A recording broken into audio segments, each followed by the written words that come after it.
तो दोस्तों, मैं आपकी होस्ट डॉक्टर सीमा तिवारी एक बार फिर लेके आ गई हूँ बहुत ही महत्वपूर्ण वीडियो।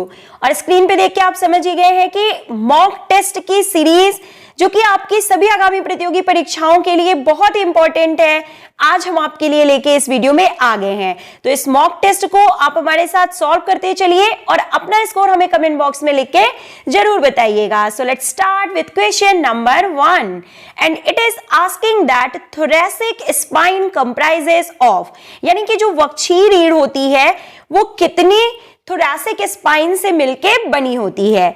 तो क्या है करेक्ट आंसर? देखिए, थोरैसिक स्पाइन की बात की जा रही है और करेक्ट आंसर आप सभी ने गेस ही कर लिया है, 12 कशेरुकाएं, यानी कि 12 बोन से मिलके बनी होती है थोरैसिक स्पाइन। जी हाँ दोस्तों, करेक्ट आंसर इज 12 वर्टिब्रास। देखिए, आपको एक इंफॉर्मेशन इससे रिलेटेड बता देते हैं कि जो वर्टिब्रल कॉलम होती है वो चिल्ड्रन में जो टोटल नंबर ऑफ बोन्स होती हैं वर्टिब्रल कॉलम में पाई जाती हैं वो होती हैं 33। और इनमें देखिए, सर्वाइकल में होती है 7, थोरैसिक में होती है 12, लंबर में होती है 5, सैक्रल में होती है 5 और कोकाइक्स में होती है 4। तो ये टोटल नंबर ऑफ जो बोन्स होती हैं चिल्ड्रन की वर्टिब्रल कॉलम में वो होती हैं 33। लेकिन जो एडल्ट्स में सैक्रल और कोकाइक्स जो होती हैं 5 सैक्रल फ्यूज होके एक बन जाती है आपस में फ्यूज होके, और 4 कोकाइक्स जो होती हैं वो भी फ्यूज होके एक बोन बन जाती हैं। इसलिए जो नंबर ऑफ बोन्स होती हैं एडल्ट्स में वर्टिब्रल कॉलम में वो होती हैं 26। तो आई होप कि ये कॉन्सेप्ट आपको यहाँ पे समझ में आ गया होगा। मूव करते हैं हम नेक्स्ट क्वेश्चन की ओर and it is asking that the largest muscle in the human body is, मानव शरीर में सबसे बड़ी मांसपेशी या मसल कौन सी है? And the correct answer is, आप सभी ने गैस ही कर लिया है करेक्ट आंसर, ग्लूटियस मैक्सिमस। जी हाँ दोस्तों, मानव शरीर की सबसे बड़ी मसल होती है ग्लूटियस मैक्सिमस, जो कि हिप मसल होती है, हिप में पाई जाती है।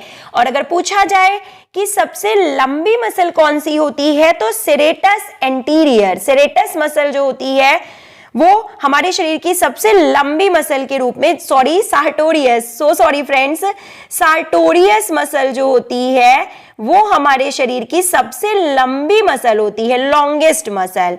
Next question is asking that horizontal plane moves along, यानी कि क्षैतिज जो प्लेन होता है वो उसमें जो है कौन से एक्सिस में उसमें मूवमेंट होता है? And the correct answer is option number 2, transverse axis is correct answer.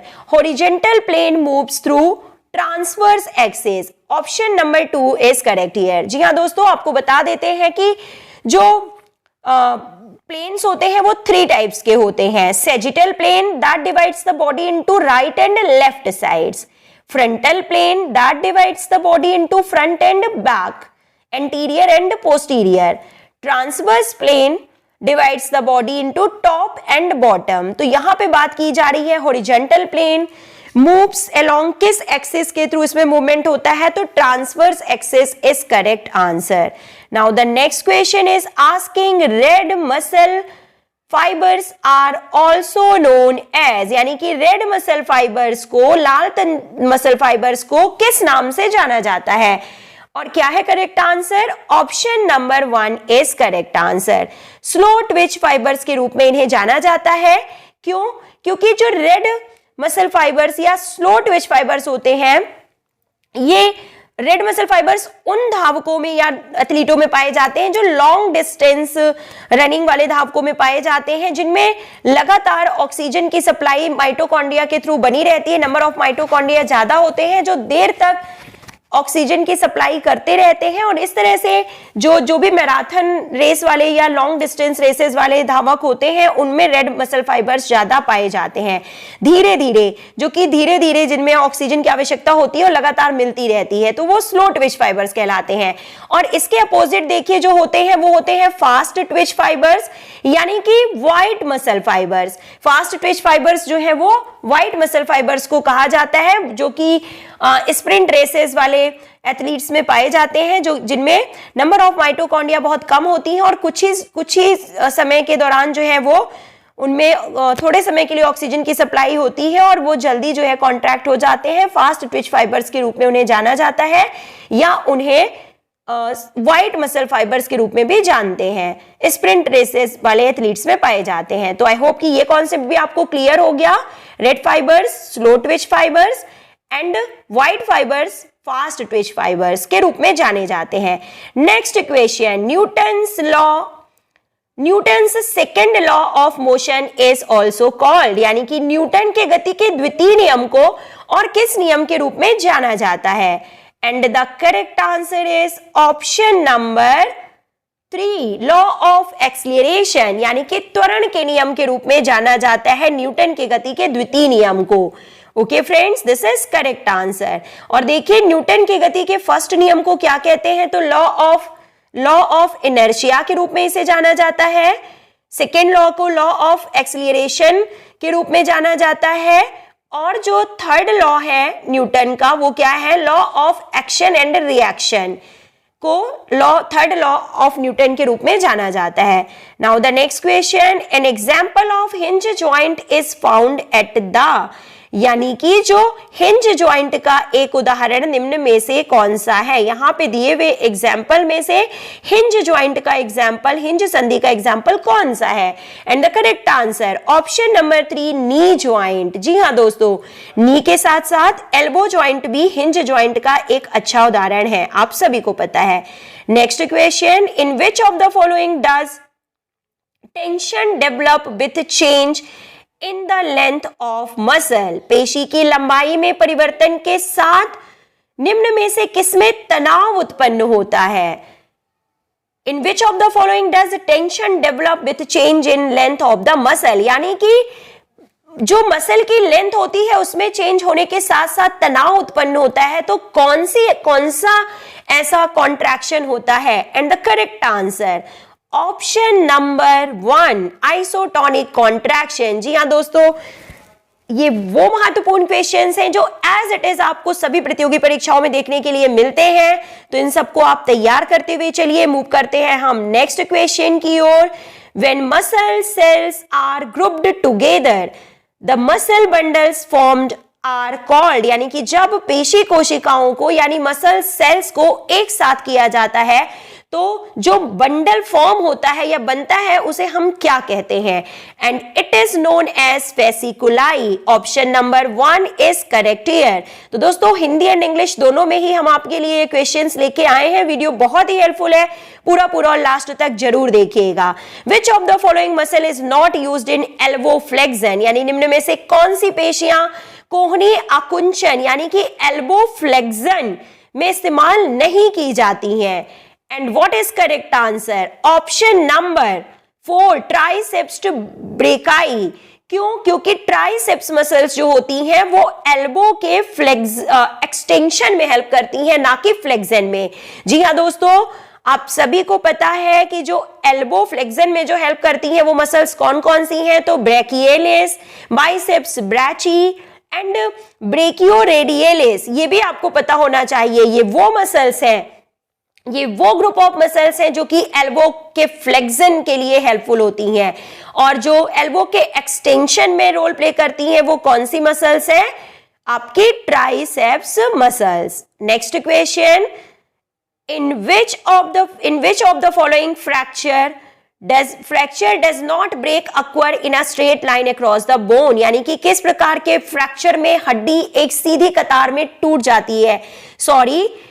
Question में पूछा जा रहा है कि in which type of fracture does the break occur in a straight line, यानी कि किस प्रकार के फ्रैक्चर में जो फ्रैक्चर होता है वो एक सीधी लाइन में होता है, बोन में एक सीधी लाइन में होता है। And the correct answer is option number 2, transverse fracture की बात यहां पे की जा रही है। Next question is asking which of the following is not a law of learning, सीखने के मुख्य नियमों में से कौन सा एक नियम नहीं है? और क्या है सही आंसर? देखिए, लॉ ऑफ रिएक्शन, यानी कि प्रतिक्रिया का नियम जो है सीखने के मुख्य नियमों में शामिल नहीं है। इसके अलावा देखिए, law of readiness, law of effect and law of exercise, ये तीनों जो है सीखने के मुख्य नियमों में शामिल किए जाते हैं जो कि थॉर्नडाइक के द्वारा दिए गए थे। Now the next question is asking the participation of Indian team in Olympic games is controlled by. Olympic खेलों में भारतीय टीमों की सहभागिता किस निकाय के द्वारा नियंत्रित की जाती है? और बात की जा रही है भारतीय टीमों के ओलंपिक गेम्स में पार्टिसिपेशन की, कंट्रोलिंग ऑर्गेनाइजेशन की, और सभी ने करेक्ट आंसर गैस कर लिया है IOA, यानी कि इंडियन ओलंपिक एसोसिएशन, जिसकी स्थापना 1927 में की गई थी सर दोराबजी टाटा के द्वारा। Now the next question is asking कि which one of the following is not a relaxation technique. निम्न में से कौन सा एक रिलैक्सेशन टेक्निक जो है नहीं है?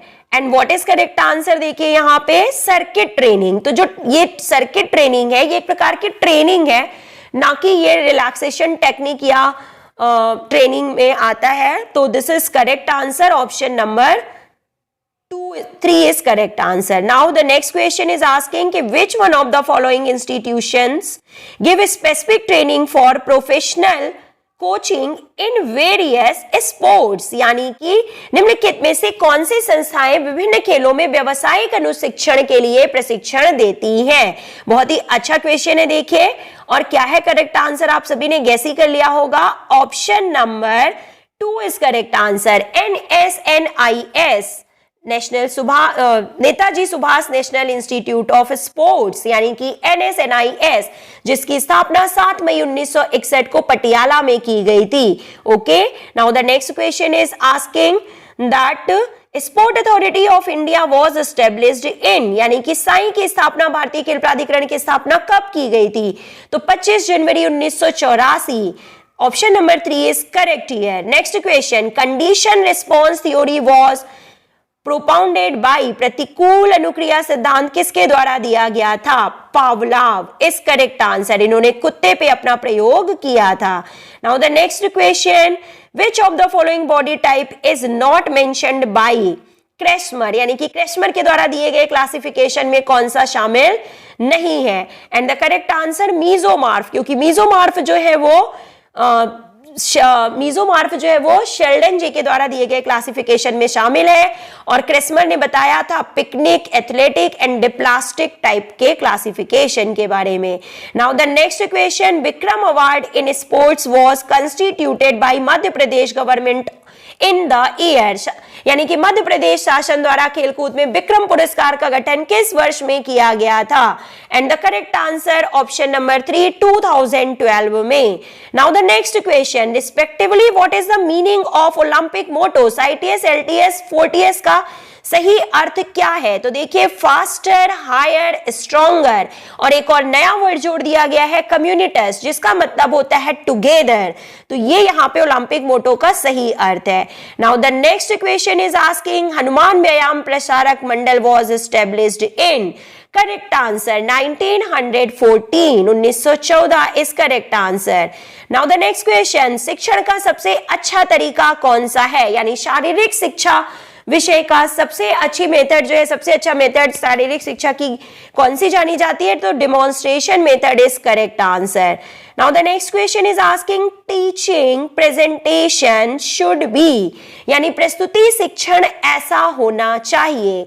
तो कैसा होना चाहिए? Simple to complex, this is correct answer, option number 4 is correct here. Let's talk about the next question, in which of these method is an activity taught without breaking it into its component parts, यानी कि कौन से तरीकों में से एक activity ऐसी है इन तरीकों में से जो अपने सहायक हिस्सों में तोड़े बिना सिखाई जाती है, यानी कि एक साथ सब पूरे स्किल को या एक्टिविटीज को सिखाया जाता है। और आप सभी ने करेक्ट आंसर गैस ही कर लिया होगा, होल मेथड।